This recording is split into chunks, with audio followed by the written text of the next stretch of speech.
Do that again. What's that? 1, 2, 3. Oh, very in sync. Excellent. Push-pull health. This is push-pull health. No need to shout. Here we are. Episode 2. That's the washing machine. MNU. Episode 2.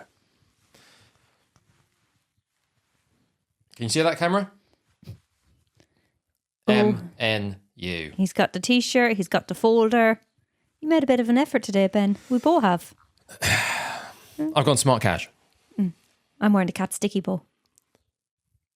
If you're only pick... It's not a joke, she is. If you're only picking up...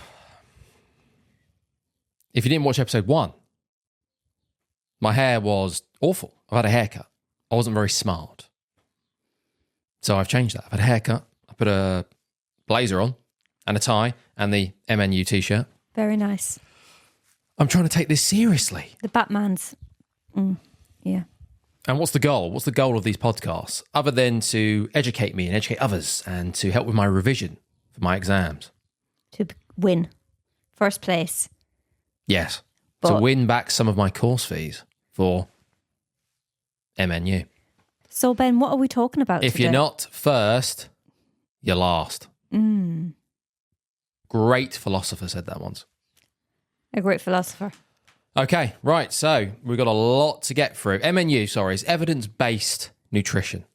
If you haven't heard of MNU, I am becoming an evidence-based practitioner. Oh, we like them, don't we? Yeah, they're okay. Every time I nod, I rattle. I think this is about 2 to 3 lectures worth of notes and material. So it's a little bit all over the place, but that's standard. We've got a lot of material to get through. So needs must. So how to achieve limitless energy is the topic. Right. That's not a lecture topic. It's just we're playing on the words of energy and health and limitless biochemistry. That's not in depth. We don't touch upon that too much. That's heavy.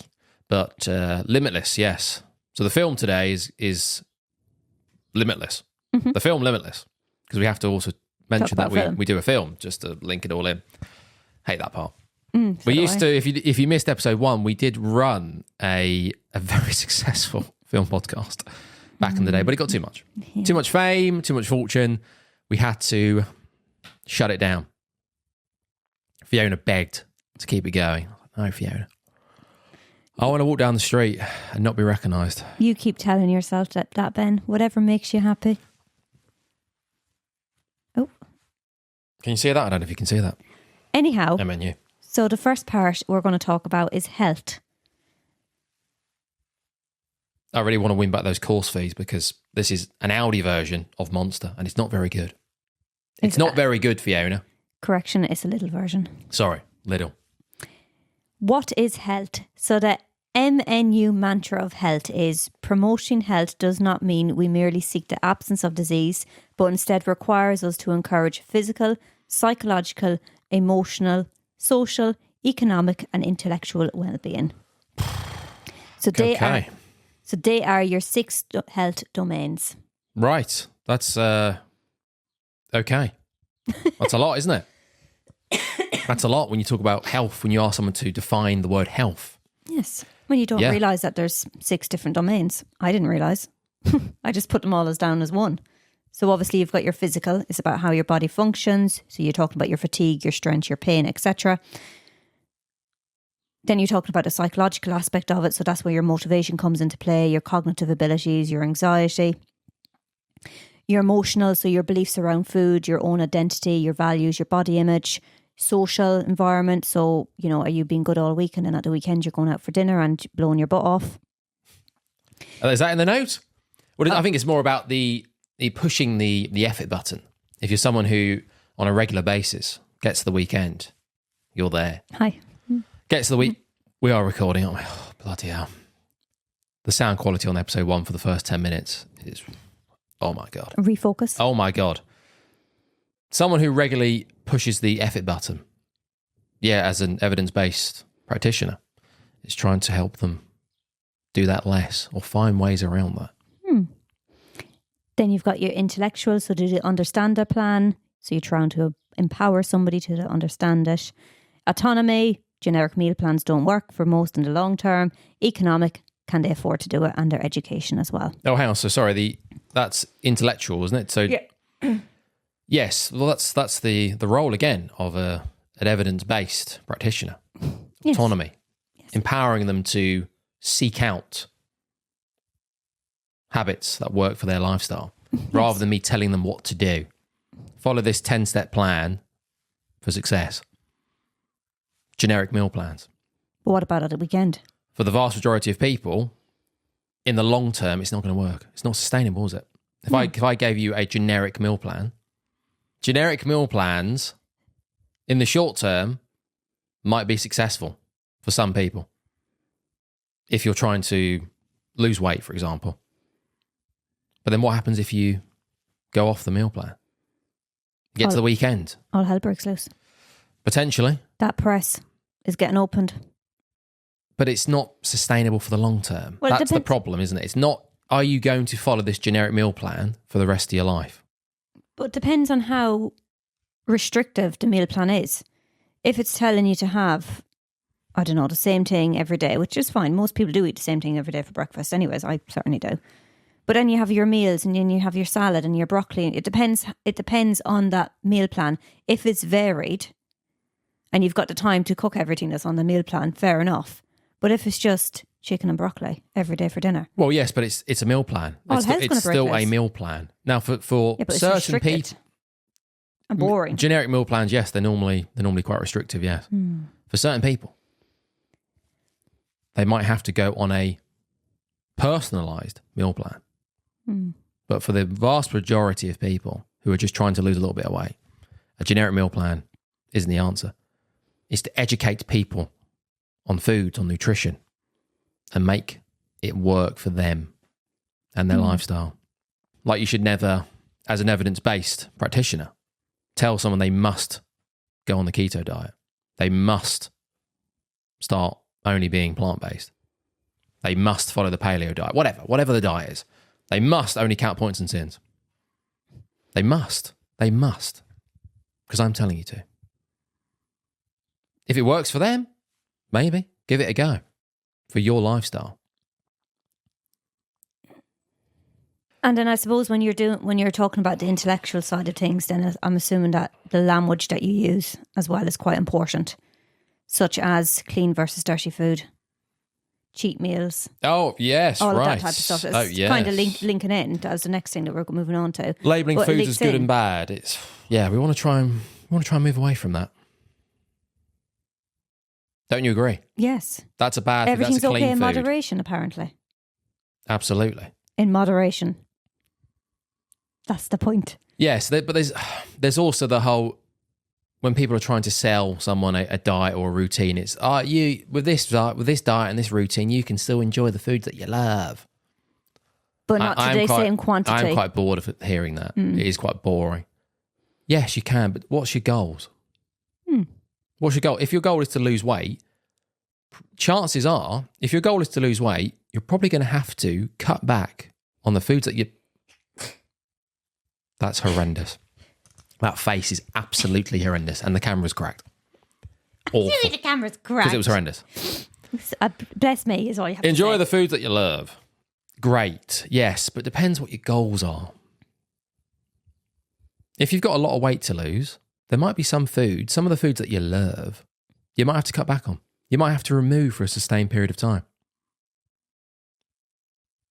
You can't have them around, because the foods that you love, if you can't control yourself with that food, if that food is in the house, if it's in your environment, you're going to eat it, aren't you? You're going to consume it. You're going to overconsume on it. Yes, and undercount your calories. Do you see what I'm trying to say? Like, yes. Because it's just such a... the temptation is there all the time. It's such a late... sorry. You do have to... That's the word. The word that you use is in moderation. So instead of having a packet of biscuits every night... The heck? You okay? Big massive lorry. Instead of having a packet of biscuits every night, Focus. I could see it in the corner of my eye. God, let me just get in there, Fiona. Right, Okay. yes, pack of biscuits. Yeah, Yeah, go on, okay. sorry. Holy, ooh. I got Is distracted. it the dicky bow? It's the dicky bow. Yes, but I know, but you're simplifying, aren't you? You're saying instead of having the whole pack of biscuits, just eat one of them. Well, yes, but that might not work for a lot of people because they can't control the amount of food. They can't control the portion. No, I'm saying that- do of that that at the weekend. Have your 2 biscuits at the weekend instead of No, every I know, single I know, night. but that's still not enough. It's still not enough. Sometimes A cheeky turd gets slipped you in. just can't have that food for a certain period of time. You have to remove it from your environment completely. That's true. Not forever. But it's not as easy as that, is it? It's not as easy. Just as you can enjoy the foods that you love. It's just lazy. I think it's lazy. But on the flip side, it's, oh my God, you have to remove every type of food that you enjoy forever. And you can never eat it forever. So we've gone the other way. No, you can enjoy all the foods that you love still. Oh, wow. How do I do that? Just by not eating them. Yeah, by just cutting down on them dramatically. So that type of Jerry's, you might have to one just spoon a night. eat half of it or swap to a lower calorie version. Oh. But I enjoy that one. I imagine a lot of people, when they see, eat the foods that you love, they're quite disappointed. Oh my God, I'm ready to go. So how do I do it then? I'm having a chip butty every night. How do I defy the laws of thermodynamics? How do I do it? So I can still eat all the Jerry's and the McDonald's and everything and still lose weight. God, tell me the secret. Oh, you have to cut down on them. You have to find substitutes. Yeah, you have to find alternatives. Huh? Might not work. If you just say to someone, of an evening, I drink 2 bottles of wine. Oh, so what you need to do is just have the wine, still have the wine, just drink 1 glass instead. Is that okay?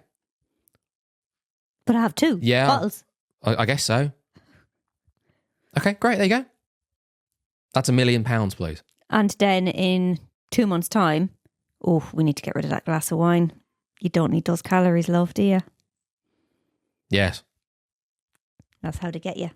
Anyway, right, we've got so much to get through. But yes, clean and dirty, good. Yes, anything else to say about that? No. Just being mindful of the language you're using. I'm here. MNU. Hi. The thing about all this, yes, you could have a whole podcast just talking about the 6 health domains. Very interesting. But we need to move on. Move on. Can you tell me a little bit about what these blue zones are exactly? Well, they're in the notes, Fiona. Please. I'm doing it. Have you not heard of the blue zone stuff? No, this is the first I've heard of it. It's very interesting. Right. Okay. So go on. Tell me in your own words, Ben, instead of reading No, it. I have. I literally have. They are in the notes. They are my own words. So the blue zones are areas where people are reported to live significantly longer with lower rates of chronic disease. This is popularised by Dan Buettner. Maybe. So where are these blue zones? They're in Japan, Italy, Greece, Costa Rica, and Loma Linda, California. Been to all these places. That's Have fantastic. Not the specifically, but the countries. Oh, right, yeah. I don't think I've ever been to Italy, or California. Oh dear. So what are they supposed to have? So what are they supposed to have in common? So they mostly have plant-based diets. They don't have those drinks. Strong social ties. Daily movement built into life. Low levels of chronic stress. Religion. Minimal alcohol, no smoking. Please, Fiona. No calorie tracking or doom scrolling. I think that's so important, that doom scrolling. That was just a silly one at the end that I added on. It was a silly one.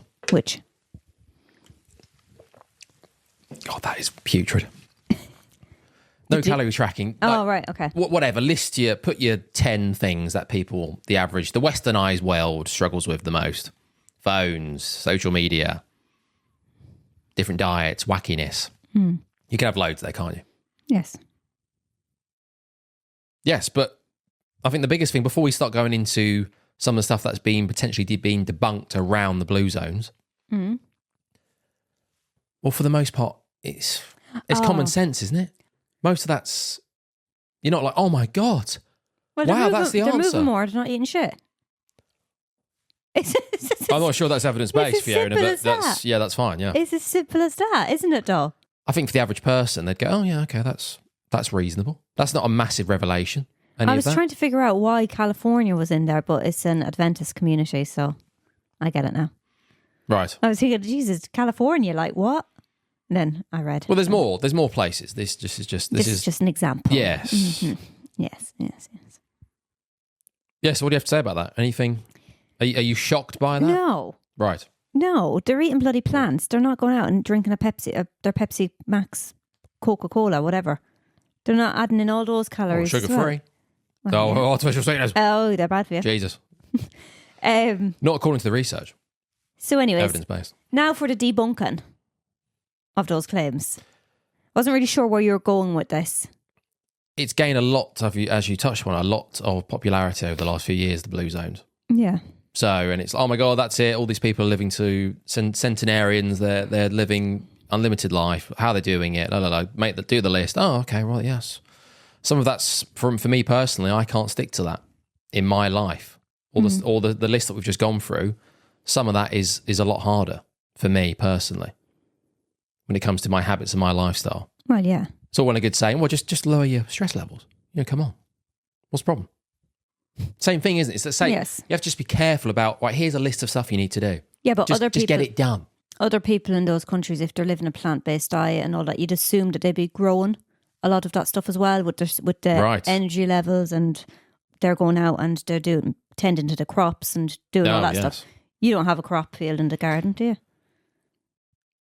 No, I don't. No. So, and then that limits if you do have that as well, and you're going out doing all of that kind of stuff, sowing potatoes and all that crack, you're not going to have a lot of choice either. Some of the habits are going to be easier to implement Yeah, for others.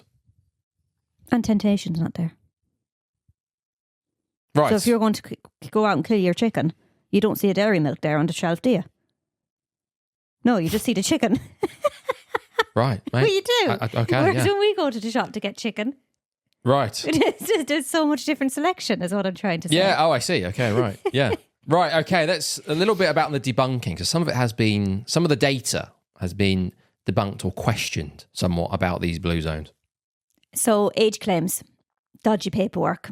So Saul Newman's study in 2019 showed inflated age reporting in places like Japan and Italy. So there was missing birth certificates, there was pension fraud, there was clerical errors, meaning many of these centenarian, how do you say it? Centenarians. Centenarian, I said it right, may not even be alive. Oh, dear. Blue zones longevity. Oh, wow. Wow. Wow. Blue zones longevity stats are shaky, old records, missing birth certs, and a lot of assumed birthdays. Yes, I don't know the exact number. I've got it in my notes, but yeah, there was They're not in the hundreds of thousands, I think, of people that they couldn't find their birth certificates, or they were actually dead. Oh, okay. Awkward. Right. Where's that person gone? They're dead. They've been dead for a while. But surely that should be probably not recorded though when you think about it. Logically. Yeah. Okay. Correlation and causation. Oh, well, this links back into episode 1. It doesn't does. It? Some of this. That's It great. does. Oh, that's great. We just linked it back in. So the habits, the plants, the movements, the napping throughout the day. We have a little siestas going on, don't we, in some of those places. Might help, but they're not proof. Genetics, socioeconomic statuses, and access to healthcare likely matter more. They didn't just eat beans, they also won the genetic postcode lottery. I have to take this off.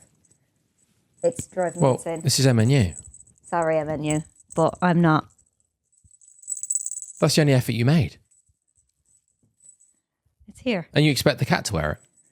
Yeah, but it's a bit tight on me. It's for a kitten, Ben, and it's fitting He's around got my a rather neck. large neck.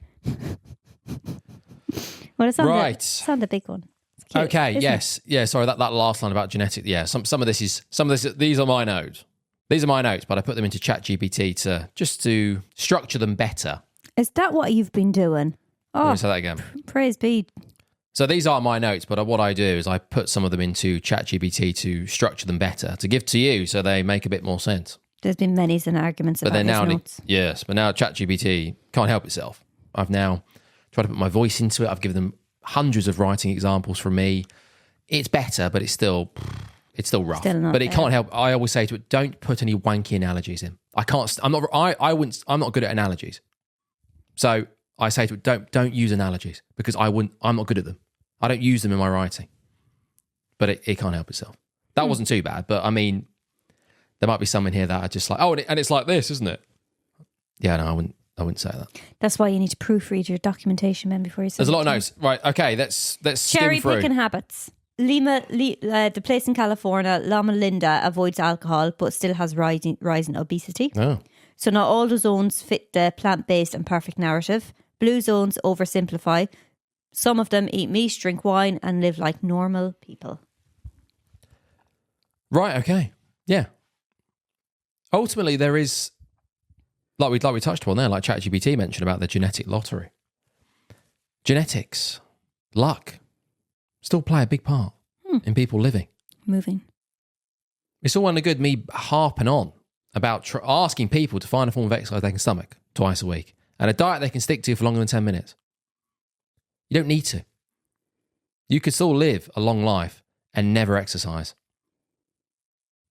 And eat whatever you want within reason. I question the difference between health span and lifespan.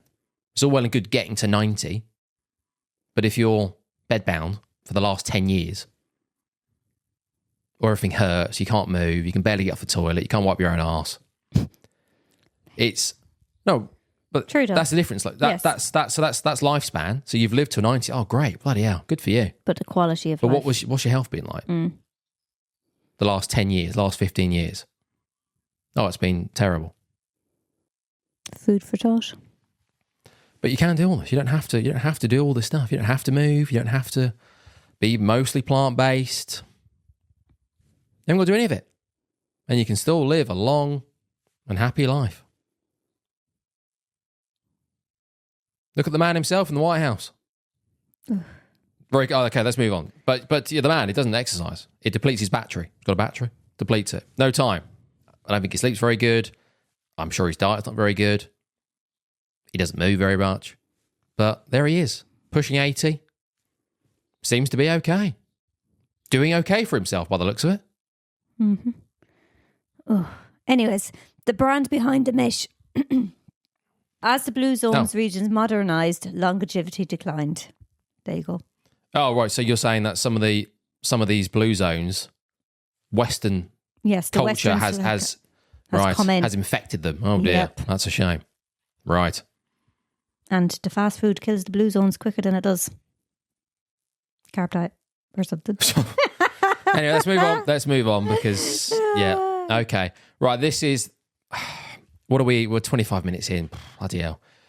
Not too bad, I think so far. It's okay, but this is a lot. So we're going to talk about something called the FTO fat gene, which is epigenetics, genetics. Let's just read this out, and then we'll just see what you think, Fiona, as the average person over there. Okay, so the fat gene and personal responsibility. Oh, hang on, sorry, Fiona. I do apologise. Make sure you're talking to the mic. So I've got the little box there. Maybe just worth saying that the genetics, epigenetics. Oh, right.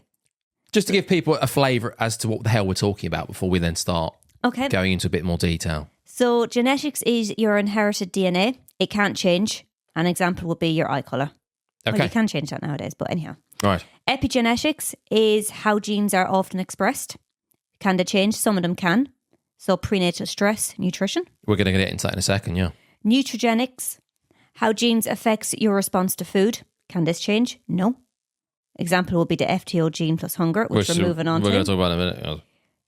Nutrigenomics, how food affects gene expression. Can this change? Yes. So omega-3s, downgrading inflammation genes. What? There'll be certain things that you can take, supplementation, omega-3s, vitamin D. That will then hit the genes, and then that will then have an effect on how the genes then react to what you're taking in terms of the omega-3s and the vitamin D, and how that then has an effect on your body. Well, on the genes and how they express themselves in the body. Okay. That was very horrible when I seen that, but it was actually very easy to go through. So let's briefly touch upon something known as the fat gene, the FTO gene. What do you think? Okay. Make sure you're talking to the mic, though. The FTO gene is real. It's associated with poor appetite regulation, reduced satiety, whatever. Satiety. Thank you. Higher fat storage.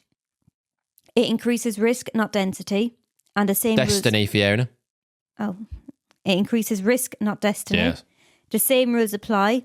High protein, fibre, physical activity, and something you can stick to for longer than 10 minutes. We almost don't want to talk about this gene because if people start hearing about this gene, well, you're done for, aren't you? I can't lose weight. I've got a broken metabolism and I've got the FTO gene. Possibly. Probably not, though. Probably not. How do you get around it then? You almost don't want to talk about this because it's just another reason for people to make excuses. Oh, right. Okay. So it's very interesting that it does exist. So it does show that a lot of people, if they do have this gene, might struggle, based on what we've just listed there, to lose weight. Okay. So genetics loads the gun, but your environment, behaviour and attitude pulls the trigger. Have you heard that quote before about genetics loading the gun? Yeah, you've said it loads of times. Oh, have I? Oh, okay. Genetics loads the gun, but your is it behaviour or habits? No, sorry. Environment, behaviour and attitude. Yes, it's normally, so genetics loads the gun, but your environment pulls the trigger. But everything else as well. Behaviour, attitude. Link it back into the health domains. You've got all those as well. So again, yes, genetics loads the gun. But if you look at the 6 health domains, they all play a big part, don't they? Yes. But yes, you mentioned the same rules apply. Yes. Again, it does. It's the same. Protein, fibre. Right. Try and move a bit more, yeah. Eat a better diet. High protein diet, fibre. Limit processed sugars. Limit ultra processed foods. However you look at it, the same rules apply to pretty much everyone, depending on what your goals are. Eat less, move more. Oh dear. Well, that's a gross simplification, isn't it, Fiona? So Yes, be it very is. careful. Yes. Well, sorry, I was about to say we are evidence-based. I am evidence-based, so you have to be. I'm just here for the crack. You have to be careful. Well, you had your dicky bell on, you've taken that off. So Yes. you're just not taking it I'm seriously, are throwing you? the towel. I had a funny thing here about charlatans. I mentioned charlatans and you how they did. try and peddle all sorts of dog shit. There's not that much mention about the FTO gene yet, but I think charlatans have missed the ball here. They've dropped the ball. Why are they not trying to sell something that blunts the FTO gene? There you go, Ben. Right. Become a charlatan and make your millions. Get it for MNU and then, just see what happens. If I don't get my, if I don't win. Use your winnings, your refund on putting your studies into Well, let's see what happens. If you're not first, you're last. So if I'm in fact last, then I might have to give the big old middle finger to MNU and start developing a supplement to blunt people's FTO gene. Very good. There you go. I don't want to do it. I don't want to, but needs must. There we go. Maybe there is. Is there? Have you heard this? I'm sure there is some. I don't know. Maybe there is. Maybe it's just something that's so outlandish. They could never say, because it's. Why am I saying that? Of course they could. Maybe it's something that they can't produce. One, because it doesn't exist and it probably never will. But also, it just wouldn't work. But then there's so much stuff out there that doesn't work. That's the whole point. Yeah, but charlatans are peddling all sorts of dog shit that just doesn't work. That is it's just lies. It is lies. It is not evidence-based. Nowhere near. There we go. We're on the same page. But I don't know, maybe if there's 10% of it that is backed with a little bit of research, even though the research might be shaky. I don't know, maybe is there a threshold? You need to have a threshold where you go, we've got something that, if you've got the FTO gene, we've got a supplement that will block it. If there's like 1%, if there's a study that's out there that says, yeah, this works. In test tubes. In rodents. But it's, try it. It'll work wonders. This rat had the FTO gene, gave it this, and then, just didn't eat as much. Right. I don't know. I'm not sure what you need. I'm not sure what you need to get this sort of stuff, other than lots of money and a big backing and lots of followers. Probably FDA approved as well. Well, yeah. Sometimes, maybe not. Epigenetics. How your body reads your DNA. It doesn't change your genetic code. It changes how it's expressed. Environment, stress, nutrition, sleep and inflammation affect all of this. Many of these changes start in utero but continues after birth. Yeah. Birth. Okay, right. That sounds okay. Yep. Think of, I'm very bad at reading things in italics. Oh, God, I thought I was just highlighting it for you, Fiona, to make it easier. Think of epigenetics as a dimmer switch on your genes. Nutrition and lifestyle adjust the brightness. Very good. Okay. Right. Well, I think that was ChatGPT. I had the notes there. And yeah, so I was like, okay, do you know what? No wank analogies, even though that is an analogy, but it's not, a good one. Not a bad one. It's a so good sometimes, now and again, it does produce stuff that's like, oh, do you know what? Yeah, not bad. Yes, you have written here, I prefer ChatGPT's here. Nutrigenomics explain how you can... Sorry, let me start again. Please. Nutrigenomics explains how what you eat can change how your body works. So nutrients can turn off or on certain genes, and that impacts health and disease risk.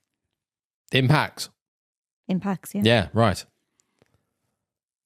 I prefer ChatGPT. Okay, right. Is that... Did we talk about the nutrigenetics explains why you might not tolerate lactose, for example? Oh, I missed that. Oh, okay. Apologies. Will I start again? Maybe. Yeah, we need to get through this. We need to move on. Nutrigenetics explains why you might not tolerate something such as lactose. Nutrigenomics explains how what you can eat can change how your body works. So nutrients can turn on or off certain genes, and this can impact health and disease risk. Oh, there's the pre and postnatal nutrition stuff. I didn't like that. Well, it's quite interesting. But I think it's too heavy. It's too heavy to grossly simplify it. And again, I'm sure there's a little bit of common sense in there. What you're eating, nutrition, supplements, prenatal, could affect the child long term. Well, yeah. If you're a crack addict, your baby comes out like a cocaine baby. Okay, but right. Maybe we should read a little bit of it then, just because that's just obviously a horrendously gross simplification as to the ins and outs of it, based on what we've already discussed, which is quite technical and advanced and sciencey. Prenatal and postnatal nutrition. So the womb environment programs certain traits in the baby, such as appetite regulation, insulin sensitivity, and fat storage tendencies. If the nutrition is scarce in utero, underweight or underfed mother, the baby adapts by becoming more efficient at storing energy. This becomes a mismatch if food is abundant after birth. Crazy.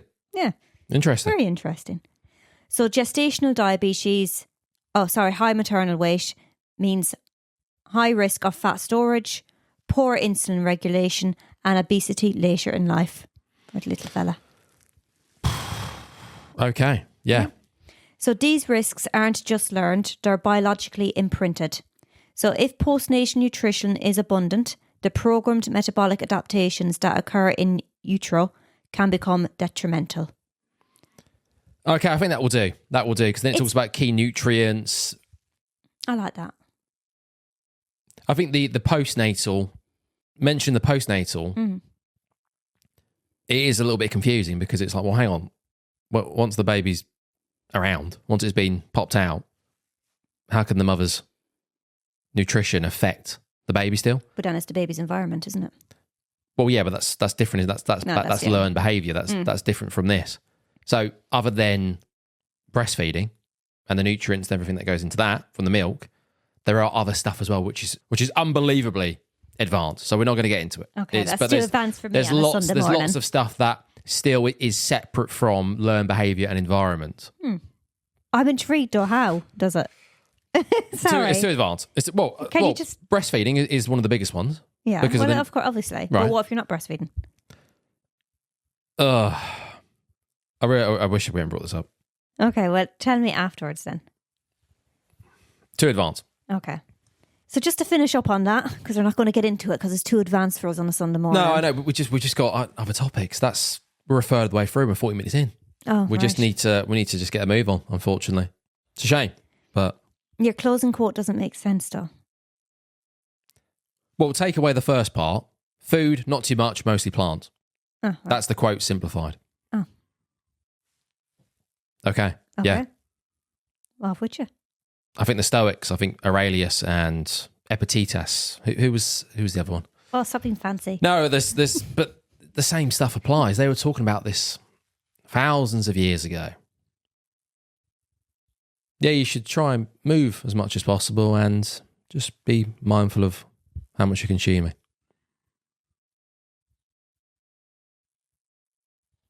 Okay? Okay. Yeah? Yes. Food, not too much, mostly plants. Of course, that's grossly simplifying things, isn't it? You have to link in everything else we've discussed. Yes. But something to think about. Food for thought again. I keep losing my voice. Yeah. Okay. Do you need a drink there, Fiona? No, you should have. I don't have one. No, thank you. Don't want that. It's not very good. No, it's yeah. No, I'll have to one that I had in New Zealand again. I should have had one of them actually. Oh. Imagine doing a podcast and the only Yes, one we'll get one of these next time. No, I don't like them. Liven you up a bit. They're horrible. Rutters. Okay, I got it.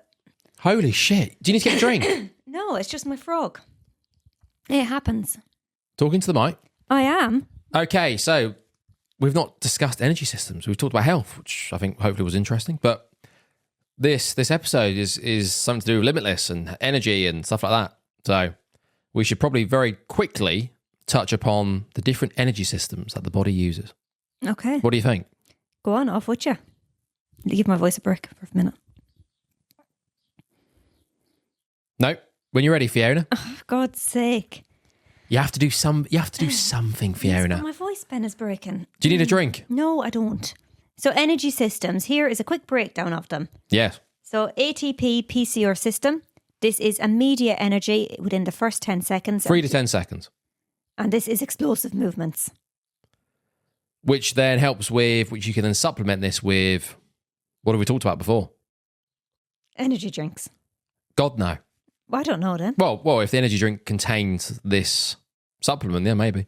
Oh, I know. What's the main thing? What were the most researched, science-backed, evidence-based supplement out there on the market today?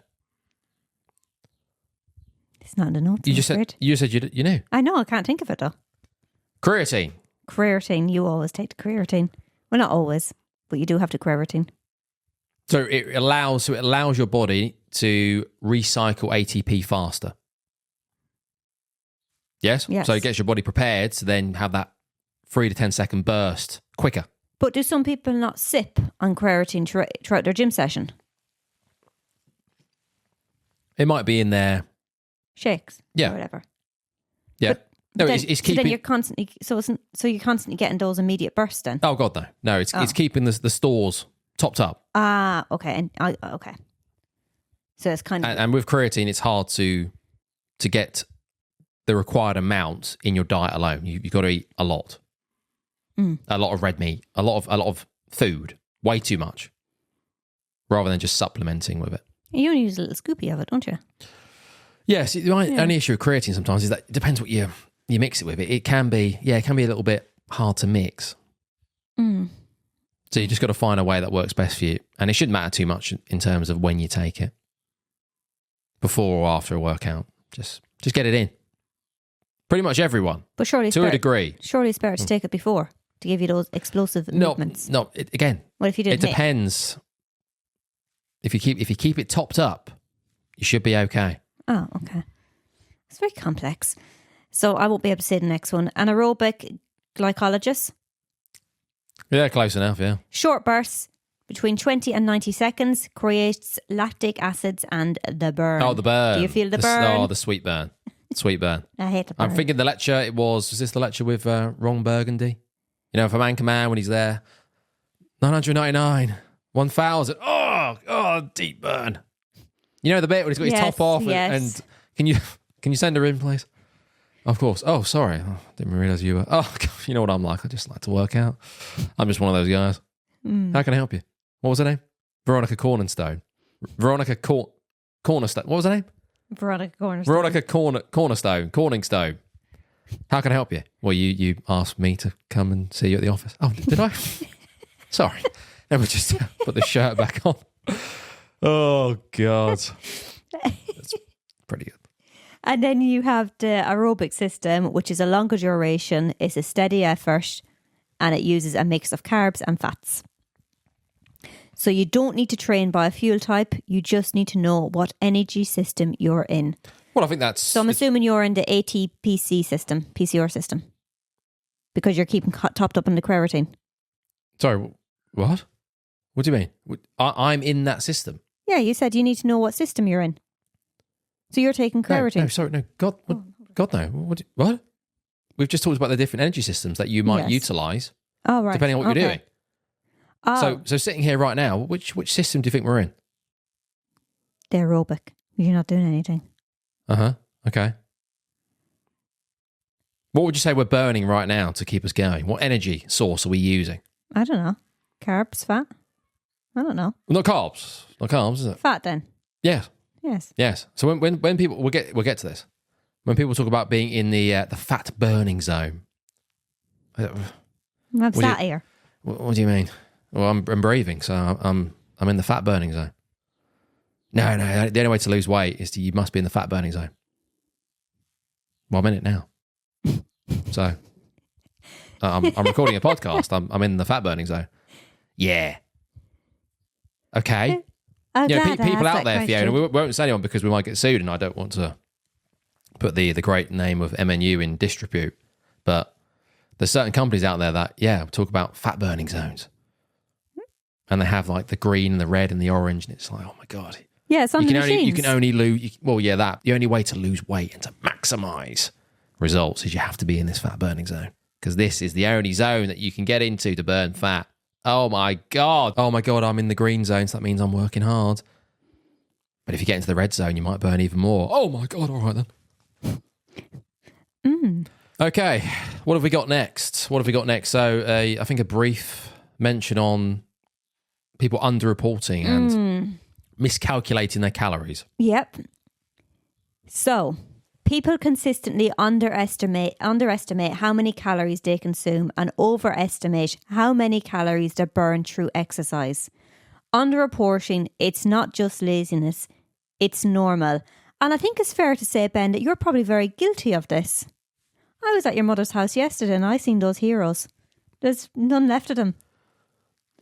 Well, if I was trying to lose weight, I'd have to change my environment, and being down at my mother's house, it's horrendous. It's obesogenic environment. Massively. There we go. Massively. It's hideous. We got through those 2 Easter eggs as well, didn't we? It's hideous.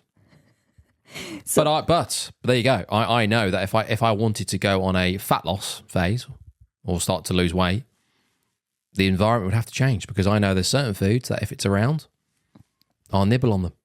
Yes, you are a bit of a nightmare for that, I have to say, that fridge.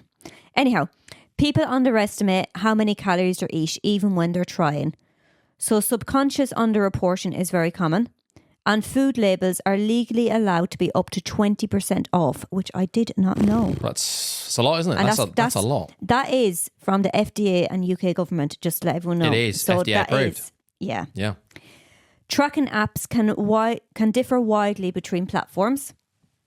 No one's lying on purpose. They just forget the oil, the licks, the taste, and the wine they deserved. This is my big bugbear. Liquid calories. Oh. They are always forgotten. Somebody was asking me in my experience, yes. Somebody was asking me about like losing weight or whatever, and they were just like, yeah, I'm really, really good. Whilst they were drinking out of a carton of cranberry juice. A full carton of cranberry juice. I know who that person is, yeah. Gosh.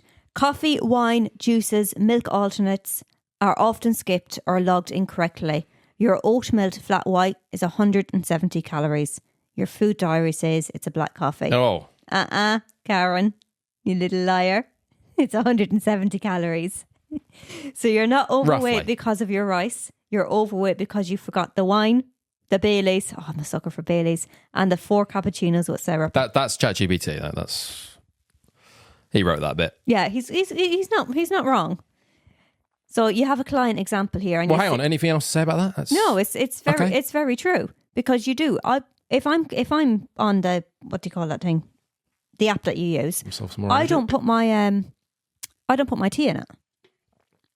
Which is naughty because Well, we're using full fat milk. So I'm using at least 100 mils of milk a day in my tea. And if you're having 3 or 4, 5 cups of that, and you're trying to, initially you probably get away with it. If you're just starting a fat loss phase, the first few weeks you probably get away with it because as long as you've been given an appropriate target, if you're then having an extra, say 100, 150 calories worth of liquid, you'll probably still get away with it as long as everything else is equated. Because if you've been given, I give my clients a calorie range target. So it's not just you must hit this number. If you've been given a range, then you'll have, say, I don't know, 250 calories to play with. So the lower you go, yes, obviously the bigger the deficit will be. The higher you go, smaller deficit. So if you're hitting 1,500 and that's your low end of your deficit, but because you're not counting the teas and the coffee, which is an extra 150 calories, you might still be just about in a deficit. So you might still get away with it. You'll still lose weight. Yeah. But after a certain period of time, it's like, I don't know what's going on. Like, oh, are you counting this? What about this? Oh, God, okay. And, some of those drinks are calorific. Like, I've got a carton of orange juice for my brother. Fruit juices, yeah, very calorific. Lots of added sugar, yeah. Very calorific. A can of Lucas, or what do you call those things? A bottle of Lucozade. That contains so much calories. And people don't count it. No. I'm often shocked by this. I think... Luckily, we drink squash. Liquid Which also calories, has calories, but less. Can be a bit of a killer, yeah. Yes, many clients that have sworn they were in a calorie deficit. They sworn blind. Yeah, no, I don't eat anything. La la la. Do a week's food diary or a few days. Take pictures of stuff. Glass of wine, coffee. Where is that in the food diary? Just to confirm, you are counting those. Should I? Yeah. Yeah, the tea and the coffee, they look milky. Oh, yeah, like a splash of milk. Right. Yeah, but 4 or 5 times a day, so that's adding up. Oh, right, okay. Yeah, but when you've got somebody who drinks a very milky tea, there's like 100 calories in a cup of tea. Right, but yes, it's one of those things where you don't want to just start... And a sugar. ...demonising tea and coffees and start telling people... It depends what you want, doesn't it? It depends what you want. As I said, you'll probably get away with it. If you're starting, initially you'll get away with it. But you don't want to just start... The average person, they're not willing to do it, and that's okay. You can't expect them to. Oh, just stop drinking tea. Oh, coffee, make it black. Black coffee only. It's just not going to work, is it? Yeah. So you've told them to remove some of the foods that they love. And also, I do like a latte. No, it's got to go black. It depends, doesn't it? It depends. It depends. Yeah, but it's other things Everyone's as different. well. It's other things as well. Like whenever I do a diet or whatever, and I'm having a slice of toast or something, I don't count the butter. Just thinking about it, I actually don't count the butter. Okay, and it's just like normally that's okay. 200 calories. Right. It depends what your goals are. Yeah, not a problem. But if you're trying to lose weight, that stuff starts to become a problem. Eventually, you might get away with it. You might get away with it initially with that calorie range target. If that goes down, then you're buggered. Be creeping into that deficit, so you'll get results. But eventually, depends on what your goals are. Depends if you want to do it. A lot of people say that they do, and they start doing it for a bit. They give up some of the foods that they love. They start counting calories. They start doing some form of tracking, and they go, "Do you know what? This isn't for me. This isn't for me." Yeah, would I like to lose an extra 10 pounds? Yeah, but I like the weekends. I like being able to eat birthday cake at my grandson's birthday. Just stuff like that. And that's okay. Well, yeah. Oh, push-pull health. Very briefly talking about push-pull health. That's the environment that I'm trying to set up. Where for the most part, eventually, it might take people a bit of time, but you can just say that. And some people go, no, do you know what? I'm all in. I've got a lot of weight to lose. I really want to start taking this seriously. My habits, my lifestyle, we need to look at this. Behavioural change. Great, okay, well, let's get into it. But for the average person, they like the idea of it. They like the idea of trying to lose a little bit of weight. Oh, yeah, I'll cut down on this. Yeah, no worries. The foods that I love, no worries. I'll get rid of those. Yeah, lattes, no, it's fine. Black coffee. I'm all in.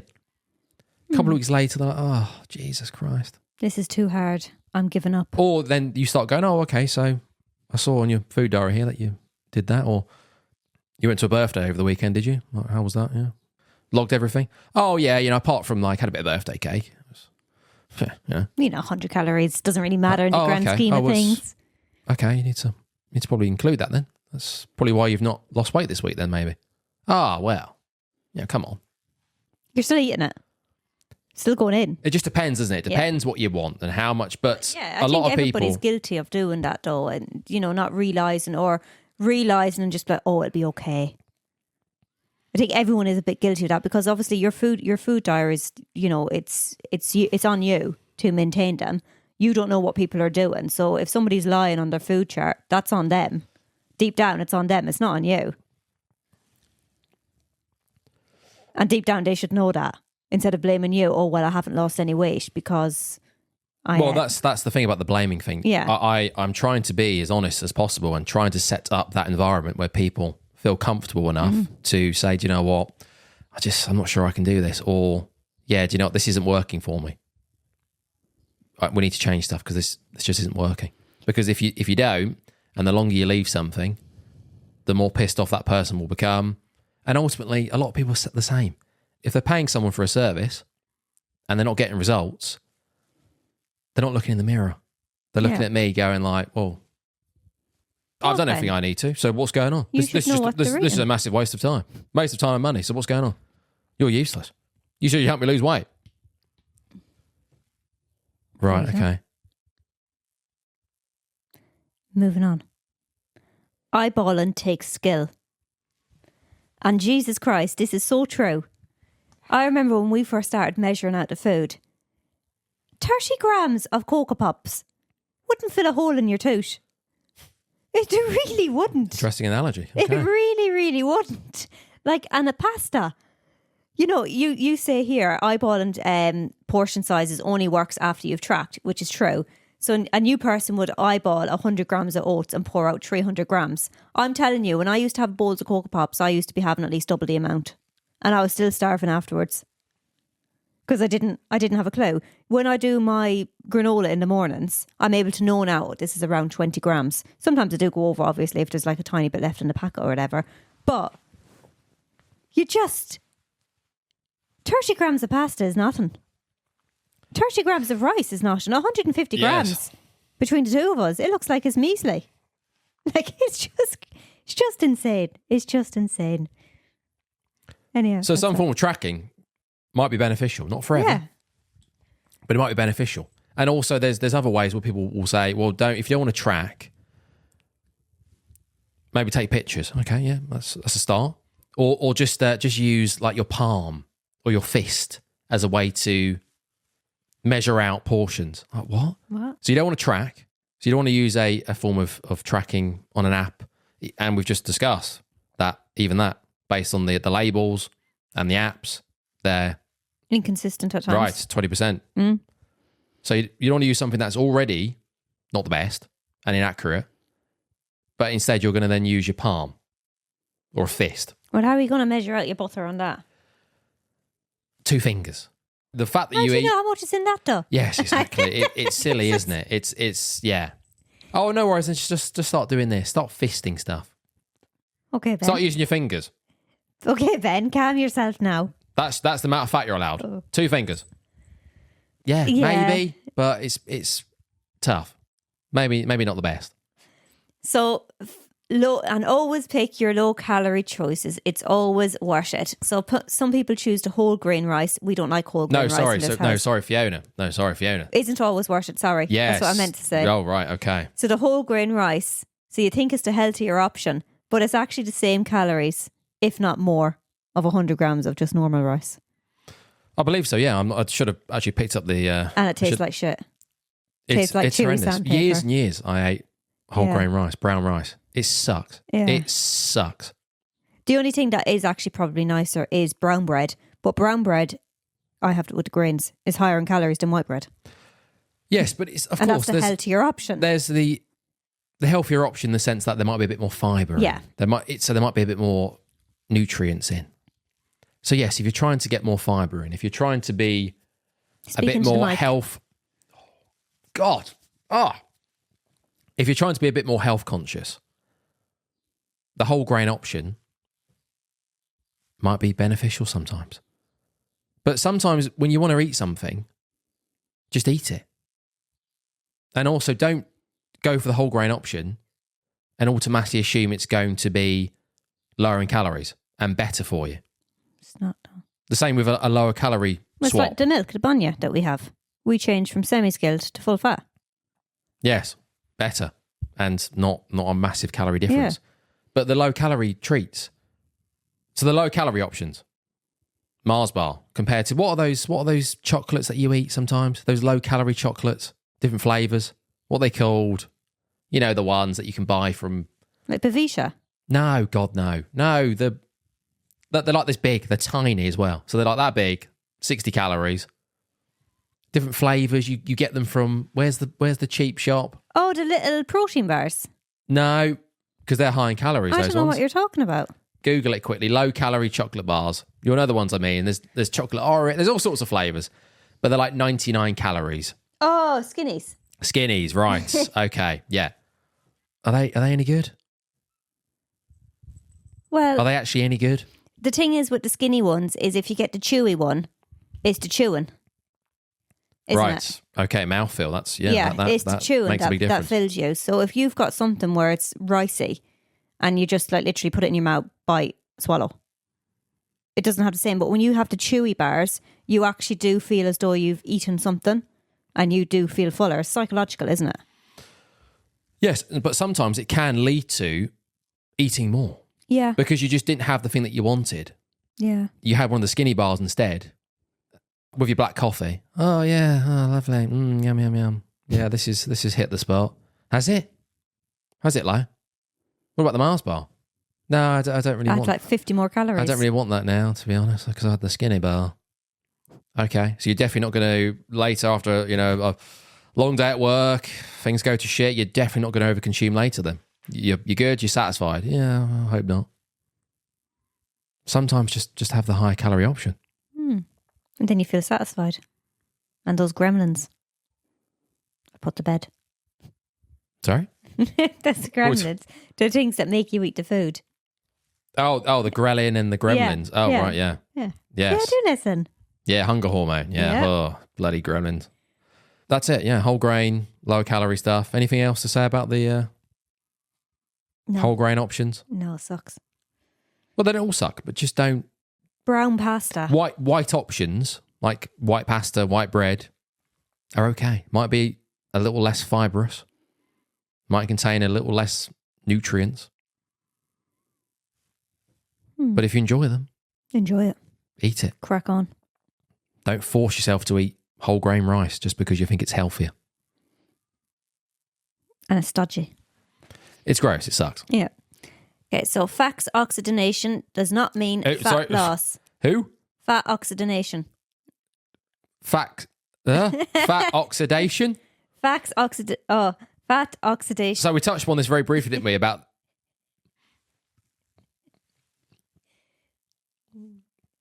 Fat oxidation sorry. Yeah, is not fat loss.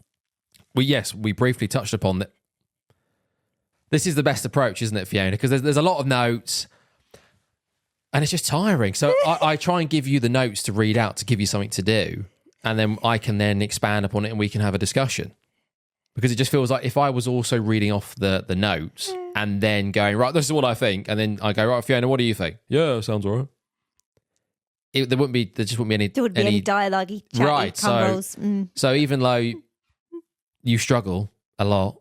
I'm dyslexic. You're dyslexic, exactly. But I think I'm doing a cracking I'm trying job. to give you the platform and to... It's just, I just see things that aren't there. It's amazing. Right. And then when you read the notes, it's you then go, oh, that's interesting. I've read these 3 times. Can we expand upon this further? Yes, no problem. Let's go.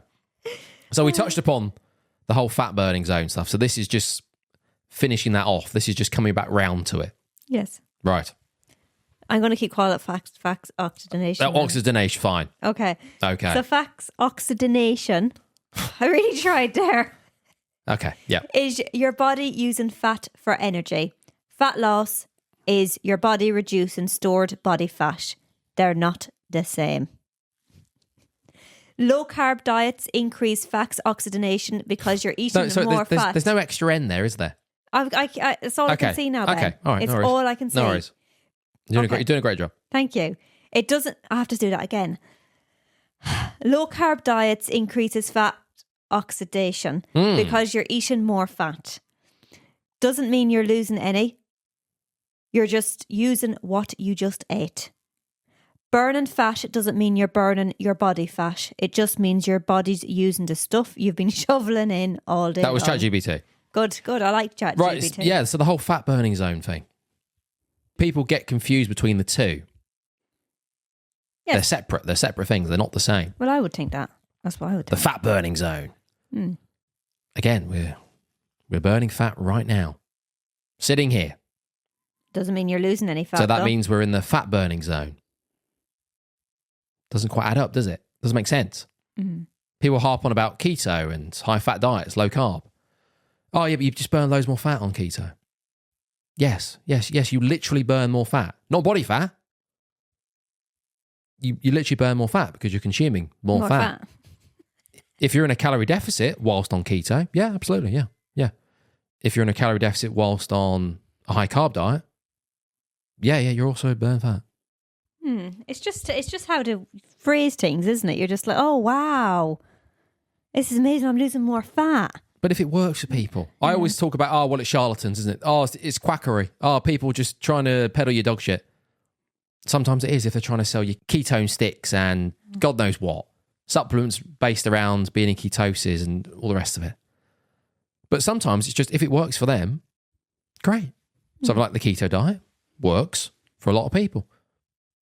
No problem.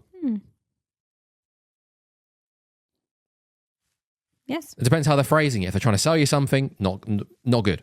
For the most part, not great. It's talking in absolutes again, which we discussed on the last episode. If I was following the keto diet and it got me great results, and I started saying, right, okay, the only way to lose fat is that you must be on the keto diet. You must. It's the only way to lose weight and keep it off forever. So it worked for you then. Doesn't mean it's going to work for everyone. No, it's the only way to do it. No, it's not. Incorrect. No, but that's how to get people, isn't it? It's That's the only not way. That's evidence-based. Yeah. Okay. Is that it? Anything else? Yeah, we don't need to do the clarifying because you've already just done it. The fat burning zone is a low intensity state. Yeah, okay. You technically burn higher percentage of fat at rest. That doesn't mean you're losing fat. Right. You're burning fat when you sit on the sofa. Doesn't mean you're losing any. There we go. So we're not losing any fat right now, Ben. Not body fat, no. No, the body fat's not melting as we speak. So what about the wine I had last night? Is that going? It might do. Depends on what you consume over the rest of the day and the week and the month. Okay. Okay, Fiona, right. Finishing off before we get to the film. Got to review the bloody film. So what was that film? God. Well, not really much to say about it. It was a good film. I enjoyed it. So Right, so we're going to touch upon very briefly biochemistry. Oh. And what are we going to talk about? This isn't working. This isn't giving me limitless energy. Yeah, it was like 60p. You're not going to get much for 60p, Ben. We spoke about the Red Bull. More expensive. All that crack. Are the ingredients wildly different? Maybe.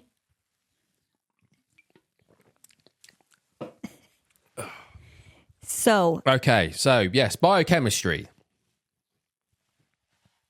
Again, lots of stuff, lots of interesting things about biochemistry, but we're just going to go over a couple of things which I feel might be palatable and interesting. So bomb calorimeter, how we get calorie numbers. Food is burned in a bomb calorimeter to measure how much heat or energy it gives off. But that is not what your body does. You are not a furnace. You are a digestive system. The calories on the label is not what your body actually absorbs. Burning an almond in a lab isn't the same as digesting one. Your body isn't a microwave. That was ChatGPT. I think he's a cracker. He's a great one. Yeah, great bloke. Yeah. Calorie values are worked out by literally burning food in a bomb calorimeter. It measures heat release, not what your body actually absorbs. That's why not all calories on label equates to the calories your body absorbs. Burning an almond in a lab isn't the same as what happens in your gut. Is that him again?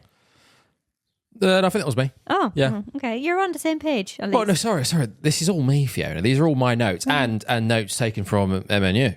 But it's just ChatGPT just can't help itself. So it takes it and goes, oh, let me just add an extra line just to try and just help out. So yeah, try and be wacky. It is interesting, that, isn't it?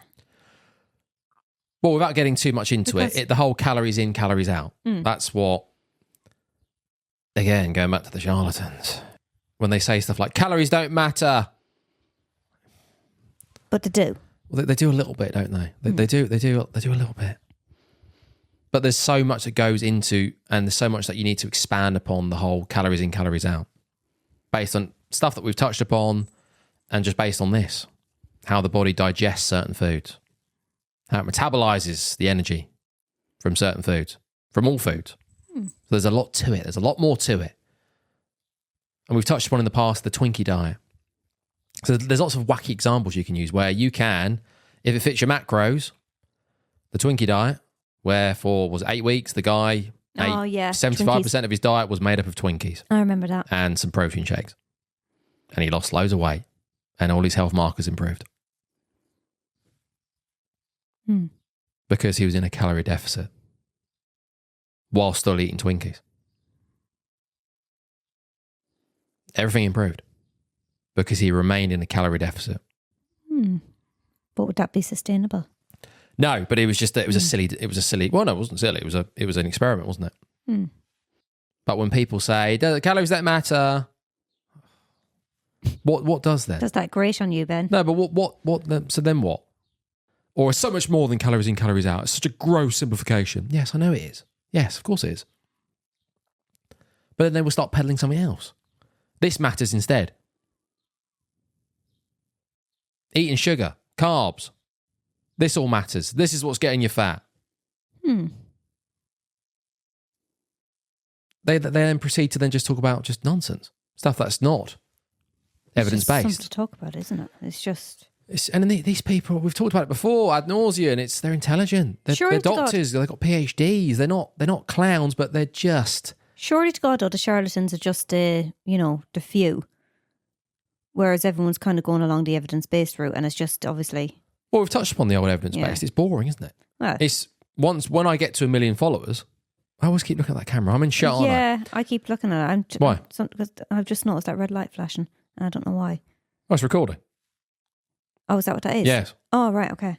I thought it was just a big one on the top. Right. Yes. Just keeps catching my eye. What are we talking about? The evidence base is boring. Yeah, it is, isn't it? And once I get to 1 million plus followers, people will start going, oh right, okay, yeah, evidence based. That's interesting. Well, yeah, I suppose. But this guy over here is saying that the reason you're overweight is because you eat too much sugar. Yeah, possibly. Yeah. You're eating too much ultra-processed food, yeah. What else are you eating? So that might mean that it's not necessarily the sugar or the ultra-processed foods, it's just because you're in a calorie surplus. You're consuming more energy than you're burning. And you're not moving very much. No, it's because it's the sugar. I need to be on a low-carb, high-fat diet. Yeah, to get you in a calorie deficit, yeah. Yep. And I need to be more in the fat-burning zone. What are you doing right now? Oh, I'm just sitting on the sofa watching TV. You're in it. You like that, don't you? You're in it. Yeah, that irks You're in that you. zone. I can see that's irking you. You're in the zone. You're in the zone. So shall we talk about the poo calories? Okay, so moving on to, what's the next bit? Poo calories and Everett waist loss. Everest? Oh, sorry, I get excited now. This is an example from the MNU lecture talking about poo calories. And it's very interesting because a lot of people do have the laxative diet, don't they? which is very dangerous. Sorry, what's a laxative diet? Where they eat and then they have loads of laxatives to shit out what they've eaten. Oh, right, okay. Yeah. The language, please. This is apologies. professional. Sorry. Poo calories and Everest weight loss clarified. What happens? At extreme altitudes, such as Mount Everest, your digestive system becomes less efficient. It reduces enzyme activity, impaired absorption, and it slows gut transit. Even if climbers eat 4,000 to 6,000 calories a day, they often lose weight rapidly. Well, they're climbing a bloody mountain as well. Reason? Undigested food passes through the system. The body simply cannot extract the calories before they're expelled. And it's about the amount of calories that are in poo. How calorie dense and how nutrient dense that your poo can become. It's not been metabolized from the body by the body very well, but in your poo, that it's just chocked full of nutrients and very calorie dense. So they're shitting out calories their body didn't get a chance to use. Yes. The same logic applies to things like high fibre food, whole almonds, and people with gut issues such as celiacs or Crohn's. They may eat the calories, but they don't necessarily use them. What was that? Malacid absorption as well. That's another one. Okay, anything else to say about that? No, it's interesting. Does that make sense? It's interesting because, sweet corn and stuff like that, that's not digestive through the digestive. Oh, it goes in the way it comes out. Yes. And that creeps me out. That's, we should, do you know the science behind that? Why is that with sweet corn? I don't know. No idea. No, Must be something to do with the enzymes. I don't know. We should have found that out, Fiona. Does that make sense? Does that make sense? Yeah. It creeps me out so much. It's not the best. No, it's not good. Yeah, but you see loads of people on the laxative diet. They're consuming so many laxatives. You keep talking about this laxative diet. Yeah, because they're shitting out. So they Stop swearing. They eat and then they expel what they've eaten straight away. So they've got it's a form of eating disorder? Yes. Okay, right, yeah. Yeah, you see it higher loads of times. Right. You see it with, that's terrible. With people coming up to tournaments and stuff like that. When they're trying to cut the weight down, that they'll go on the laxative diet for a week. Oh, right, okay, yeah. That's insane. Yeah, sit in saunas, sit on the toilet, yeah. No. So yeah, that's that. I had a recent client who wasn't the best, and they would 100% blame me for not losing weight. But it was my own fault. Could have coached them a lot better. But this was post-Christmas. So they came back, hadn't done any tracking, of course, right? Post-Christmas. Hadn't done much tracking before Christmas either. But yeah, never mind. And put on a bit of weight. And walked to the gym with a face like a slapped arse. Not the best, but let's just get back into it. Had tracked for sort of 3 or 4 days before coming back to the gym. And then hadn't lost a lot of weight because they'd only probably tracked for a couple of days. And just went downhill from there. Yeah, I spoke to another personal trainer and, apparently fats and carbs do count and not just all this just madness. What do you mean? Fats and carbs do... Yeah, what? It was so ridiculous that you sort of sit there and think, oh my God, have I messed up here? Have I had an absolute disaster? So I say to a lot of clients, for example, don't worry too much about how many calories you're eating from carbs and fats. Just do that based on preference. We're going to worry about movement, total calories, trying to get as much protein in as possible. But I think what was being implied was that I said that carbs and fat calories don't count. God, she was eating those roast potatoes like there was no tomorrow. No, but it was rough. It was rough. What I needed to do was just lower her calories, just drop them dramatically, which most people would have done. But I'm quite lucky in the sense that I've got a lot of buy-in from clients. Setting up this environment, clients can be quite honest, which is great, but not everyone's the same. So when stuff's not working, for the most part, people just say, do you know what? I'd like to lose a bit more weight, but just not for me. Or we'll go, do you know what? This isn't working. Can we look at different things? Yeah, great. Not suffer in silence for 6 months and then blame it on me. But not everyone's the same. And this person wasn't. The fact that they had just not been tracking properly, had Christmas, so I'd put on a decent amount of weight like everyone does, was somehow my fault. I'd set their calories too high. I maybe not checked in enough. There'd been apparently some confusion around fats and carbs and what to consume. Well, it's a learning curve, isn't it, for you? It was a timely reminder. So thank you. Of course, you want to just tell this person to go away and that they're an idiot. But that's not the answer. That's not evidence-based, and that's not being a good practitioner. No. But it was rough. And it's education as well, isn't it? Yes, absolutely. For them and me. Yes. So I hope wherever they've gone, they've been put on a crash diet, they've lost loads of weight. Yeah, they don't put it back on again. They're learning the tools. I don't know. Queried. Queried is right. Okay. Anywho, shall we move on? That was quite good. I think that was an interesting hour or so. That wasn't bad. That wasn't bad. That wasn't bad. I think we're getting better. I think it's all in the notes, Ben. Once the notes are clear and consistent, perfect. You're welcome. I'm a happy bunny. You're welcome. Yeah. I do need to go to the toilet, so... Well, we'll just talk about Limitless quickly. My bladder is not limitless.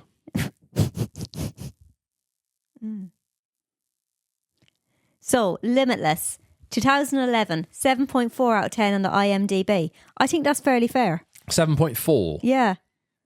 Okay. I actually thought it was quite a good film. It's all right, isn't it? Yeah. It's okay. So, sorry, did that link in? Does this film link in with limitless energy and all the stuff that we've talked about? Kind of. I did want in a way. I did want to do the film Gattaca.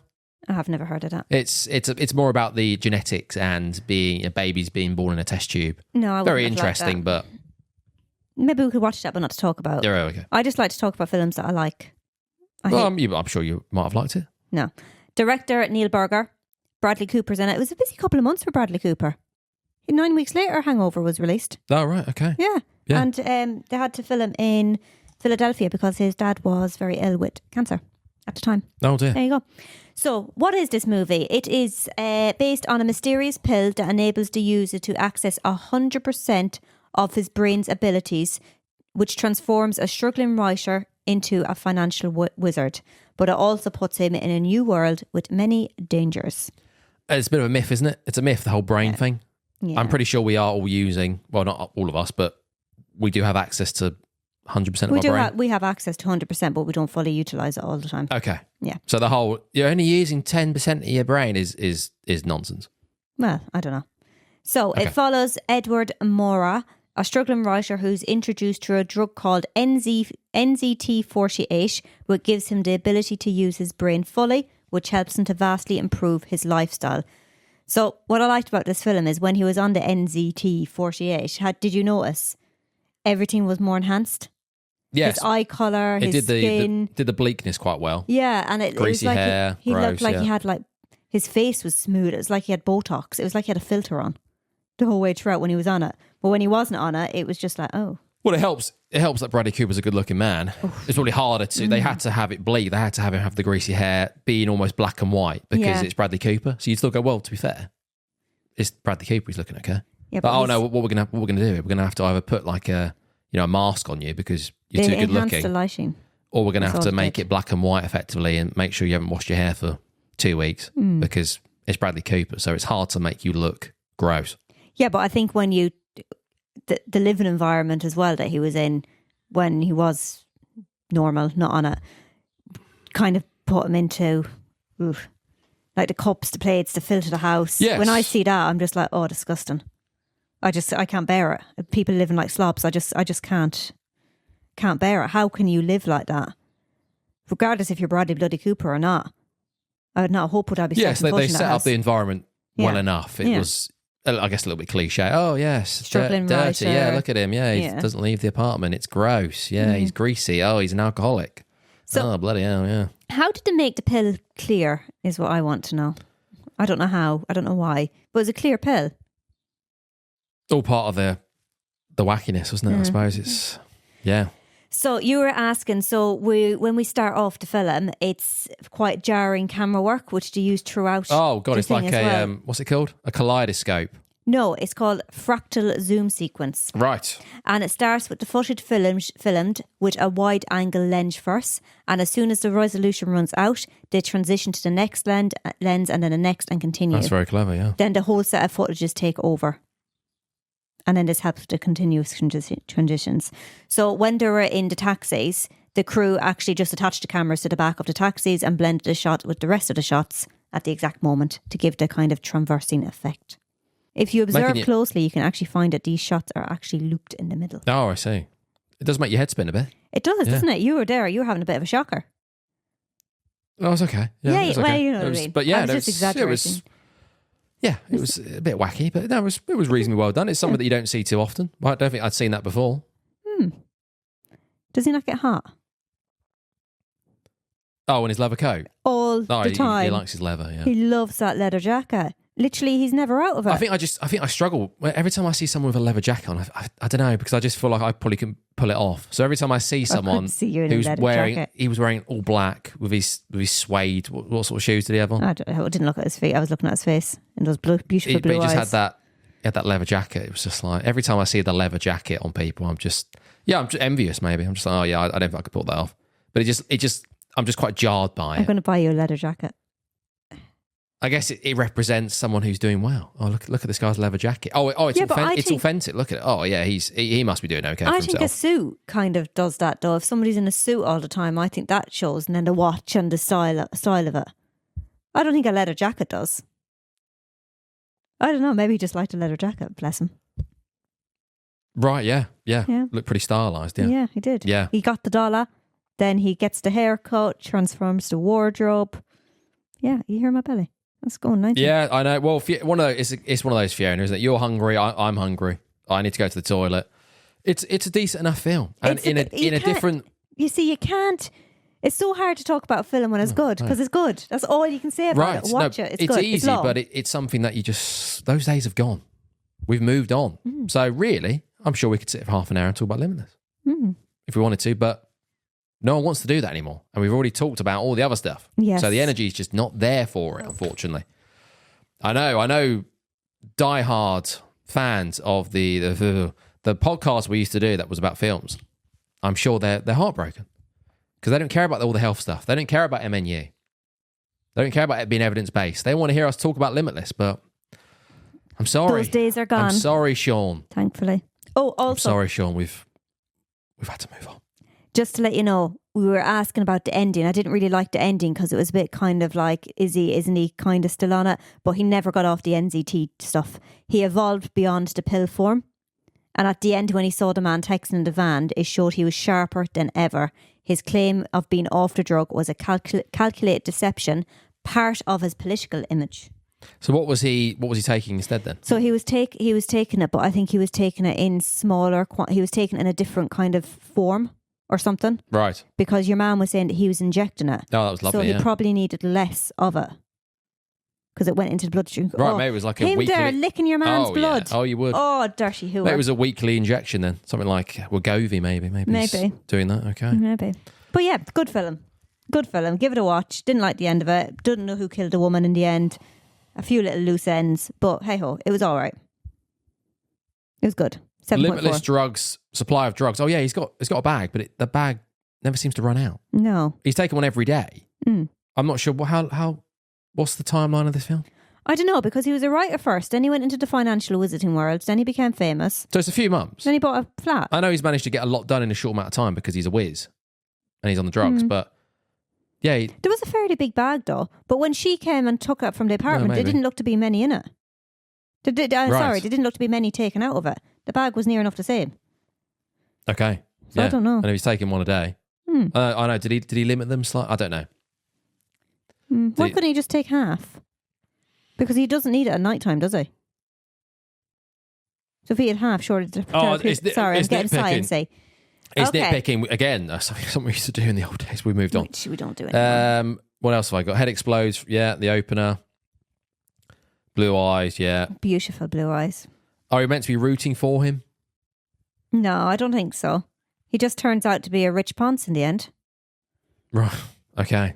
But he does. Well, I guess. Become a senator, maybe piss off. Yeah, well, I guess bit jealous, I suppose, aren't we? If we look at it and think, oh yeah, that wouldn't be bad, would it? Yeah, well, was it 3.5 million or 8.5 million? We didn't quite catch how much his apartment was worth.